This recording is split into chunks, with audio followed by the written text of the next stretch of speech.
I follow my own advice. It's important to understand the space, what you want to achieve in that space, and then work out how the room will affect the sound. Hi, I'm Mick Stallone and I've been in the audiovisual industry for 30 years. In that time, I've seen it all, new gear, old tricks. Today, we're not talking about the latest gear, what brands to buy. We're going back to the fundamentals, the kind of advice that works no matter what system you have. Great sound doesn't come from how much you spend. It comes from how well you set up and how well you know the space you're setting up in.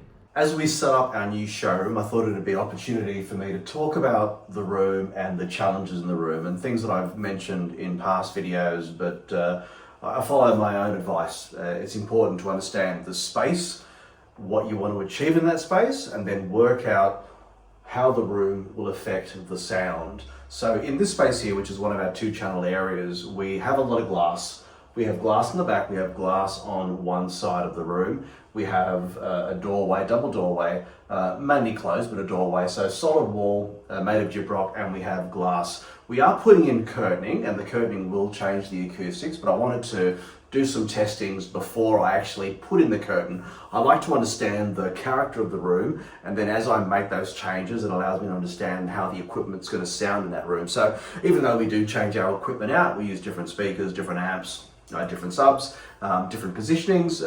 Ideally, it's good for me to know what the room is doing, so I know when I'm setting up a system, how that system is ultimately going to work. But in this room, some of the challenges that we have here is that the surface wall, or the wall surface, is different left and right. We have timber and gyprock, and we have glass. Now, without these panels, which I've put here temporarily, the image was really way out because the reflection on those two surfaces was very, very different.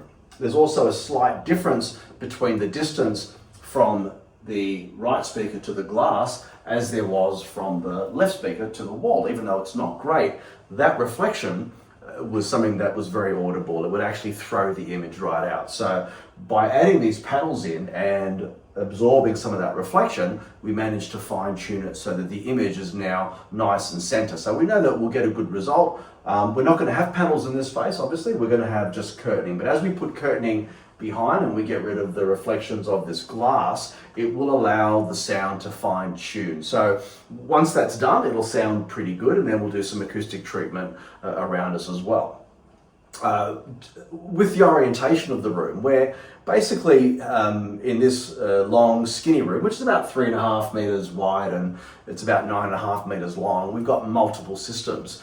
We were going to have the sound on the wide going back, but we decided that it sounds a lot better on the long, and that is because we have nothing behind us. We're going to be able to put some bookshelves. We'll be able to create some good natural acoustic barriers, and because we don't have a reflection coming back, it really does open up the sound. That's quite important. Whereas when we had it on the long and we're sitting closer to the back wall, we have to create either diffusion or absorption behind to stop that wall from affecting the sound stage. So where you're sitting and how you're sitting makes a big difference to the sound. The actual room itself makes a massive difference to the sound. So understanding the actual space, the structure, will allow you to work out what kind of equipment, where that equipment should be placed, and where you should be sitting in that system to get the best of the actual soundscape that's available. As I move these speakers out, and I've been doing it inch by inch, it's amazing what a difference removing the proximity or making a bit more space between the back of the speaker and the wall, what that actually does. Today's listening, I actually had the speakers moved out about 1/2 foot, and it really made a big, big difference. So overall, what it created was a lot more width in my sound stage. It felt a bit restricted and sort of constricted when they were closer to the wall. As I've moved them out from the wall, the sound stage itself is opening up, which is quite nice. But all these little subtle things that happen, you will experience by not being afraid to move the speakers, move them in, move them out, move them to the left, move them to the right, toe them in. And the toe in is really, really important. So even though this is a very narrow room, this is like a standard bedroom size. A lot of people don't have much space bigger than this. It doesn't mean you can't have a really good sound system when the room is quite narrow or quite small.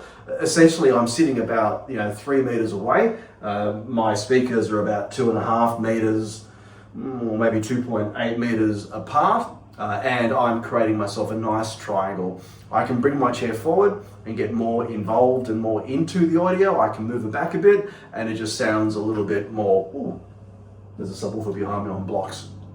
I can move myself further back and I still enjoy the music, but you're not quite getting the best of being closer to the actual sound itself.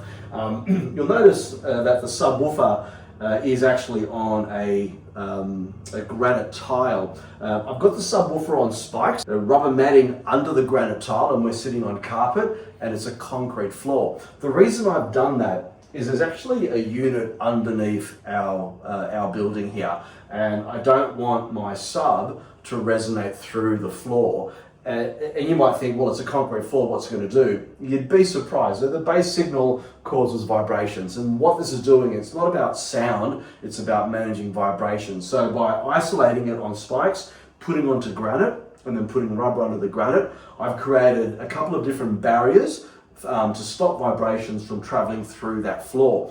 The beauty about that is that when the bass is playing and I'm sitting in my chair, it's quite textile. I can feel what's going on, but those vibrations are not actually traveling through a lot of the structure, which is kind of what the objective was here. So we're isolating the subwoofer, trying to remove it from going through the structure, but I'm still getting the absolute benefit of the sub in the room from where I'm sitting.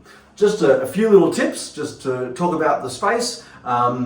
Please follow us, like and subscribe. We're going to be doing a lot of videos as we're setting up these rooms, as we make changes to them. We'll do some before and some after when we get everything finished as well. So how bad the acoustics were and how we've improved the acoustics as we've added rugs and panels and curtains and just moved things around. We're going to have a few little tricks and lots of tips. Thanks for allowing me to share this time with you. Really appreciate it. Appreciate the support and appreciate all the views. So any questions, leave them in the comments. I will do my best to answer them, and I look forward to talking to you real soon as we make more changes to our Experience Centre in Belrose. Thanks again for watching. Cheers.